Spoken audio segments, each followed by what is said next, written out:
Learning is the single core skill that we all embrace on a daily basis, and due to the innate way that we rely on this, it's easy to assume that we're getting it right, even when we're not. In my 16 years as an educator, I've seen the people who are most successful with their learning consistently put 4 things into practice. In this first video of Deal or No Deal, we are going to uncover what deliberate practice truly means for you as a learner, challenge some common misconceptions, and equip you with the strategies to master your learning. 10,000 hours. It was famously popularized by Malcolm Gladwell in his book Outliers that it takes around 10,000 hours to achieve world-class expertise. However, the researcher who inspired this, Anders Ericsson, clarified a crucial point. It's not any 10,000 hours, it's about deliberate practice, a highly specific, structured, and often demanding form of engagement. And the real question that emerges from this is, what is the role of talent versus practice in being able to learn both simple and complex skills? And we will all know of someone who seems to have a natural aptitude for activities or picks up new skills with ease. And this is where it's important to have a definition for talent, one that's going to be useful and objective. Talent is often thought of as an innate ability where someone is able to excel in a particular area, and to a certain extent this is true. However, we can actually go further and define what makes up talent. For instance, inborn genetic abilities, early aptitude or indication, that is, the age at which we start something, previous experience and schema formation, working memory and capacity, as well as specific personality traits. And this can be summed up by saying you are who you are. You'll have a range of advantages and disadvantages, strengths and weaknesses determined by your talent. So if talent is fixed, we can now consider the range of factors that are within your control, and that's where deliberate practice comes into play. So let's break down the different ways that you typically practice, because the quality of the practice matters far more than just the quantity. First, there's naive practice. This is simply repeating an activity without specific goals, focused attention, or feedback. Think of someone mindlessly playing a musical piece they already know perfectly, or for yourself, repeatedly rereading notes instead of engaging in retrieval practice to properly memorize them. This often leads to what Ericsson called arrested development, where your performance simply plateaus. You're just going through the motions. Next, we have purposeful practice, and this is a significant step up. Purposeful practice involves setting specific, well-defined goals, intentionally pushing beyond your comfort zone, developing a clear plan, and actively monitoring your progress. It demands focused attention and conscious effort. For example, a musician might focus on a particularly challenging section of a song, or you might dedicate time to better understand specific contents of business to add into your professional space. Finally, there's deliberate practice. This is the most refined and effective form of practice. It builds upon purposeful practice by including some crucial requirements. It's typically guided by an expert teacher or coach, especially in the early stages, and it focuses on meticulously building or modifying previously acquired skills by targeting specific weaknesses. It's about pushing your abilities just beyond your current limits, receiving immediate feedback and refining your approach through repetition. It's this kind of practice that truly leads to mastery. You can think of these as a membership website that you subscribe to on an ongoing basis. You can see how the benefits of each plan compares to each other.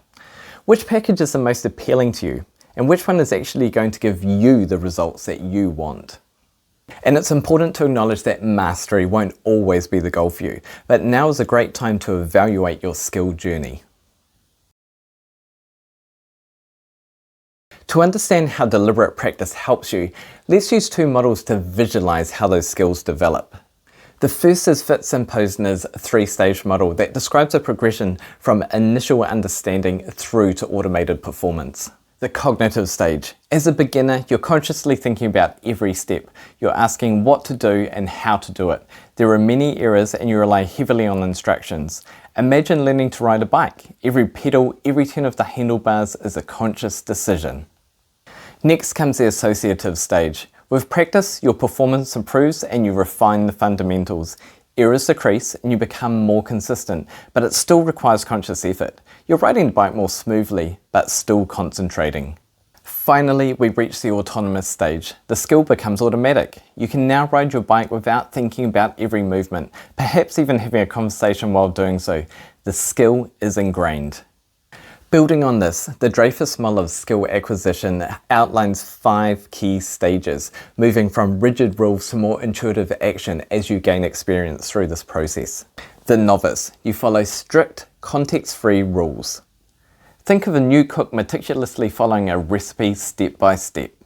The advanced beginner, you start to recognize patterns and apply experience-based maxims that go beyond simple rules.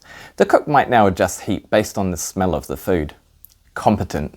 You can choose specific goals and adopt an overall strategy. The cook might plan out the entire meal, deciding which dishes to prepare first.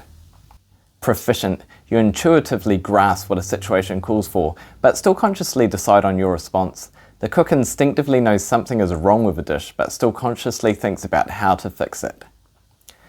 Expert. You demonstrate seamless, intuitive action without conscious deliberation.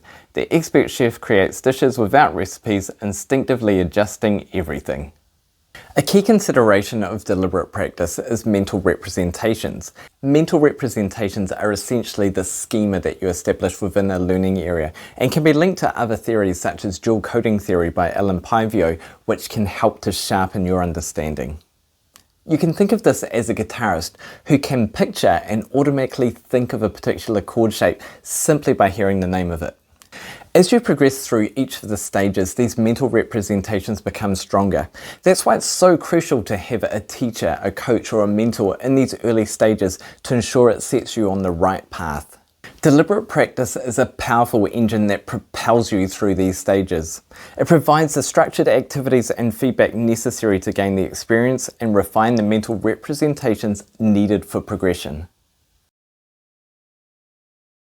So is it all just about practice, or does talent still matter? Well, Anders Ericsson's research strongly emphasizes that practice is the way. However, other researchers have also added nuances into this.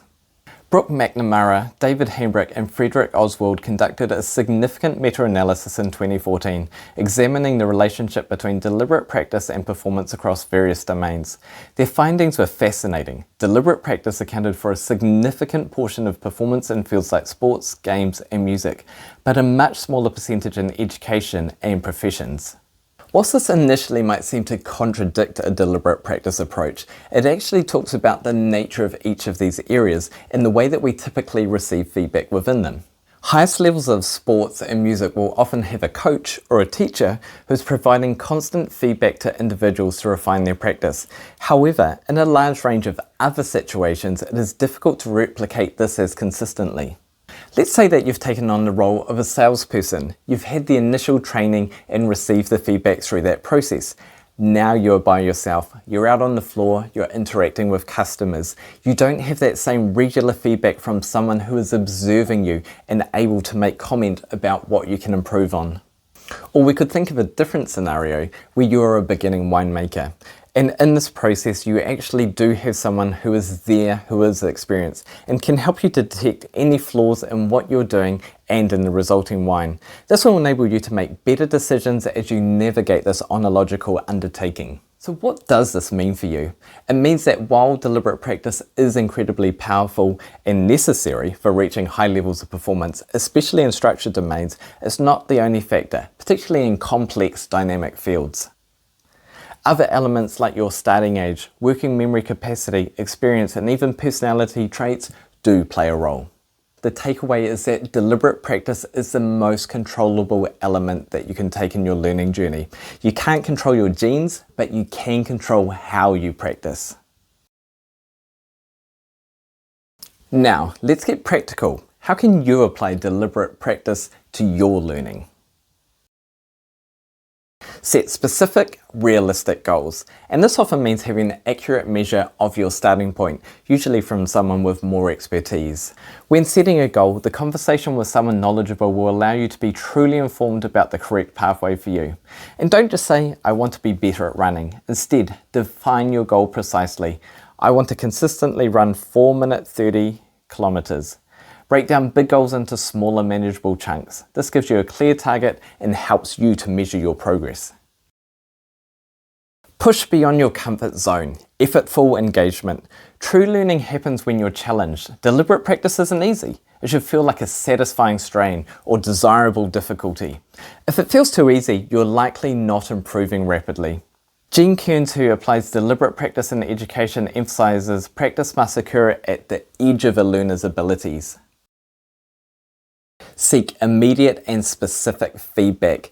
This is crucial. Feedback helps you to identify errors, understand what you did well, and know exactly what to do next. It should be targeted to a few key areas and not overwhelming. For example, instead of being told that you are doing well, ask for specific comments on what it is that is working well. Don't just repeat mindlessly. Repeat with the intention to refine and improve. Space out your practice sessions over time rather than cramming, as this leads to better long-term retention. Build new skills progressively, with each new concept building on what you've already mastered. Develop strong mental representations. This means understanding the underlying foundations of the skill and not just memorizing facts. Experts have sophisticated mental maps of their domain. Ask your teacher, mentor, or coach to model expert thinking and problem-solving strategies. Foster self-regulation and reflection. Deliberate practice empowers you to become an independent learner. Learn to monitor your own progress, identify your weaknesses, and adjust your strategies. Reflection journals can be a great tool for this. The journey to expertise is not about innate talent. Instead, it's about intentional, focused effort. And remember, deliberate practice is challenging. However, it's the most efficient path to mastery. And by understanding the differences between naive, purposeful, and deliberate practice, you put yourself in control to be intentional with the actions that you take to develop the skills and the learning that you want to. Embrace the process, seek feedback, and commit to pushing those boundaries. Your potential is far greater than you might imagine. Stay tuned, as in part 2 of Deal or No Deal, we'll dive into engagement.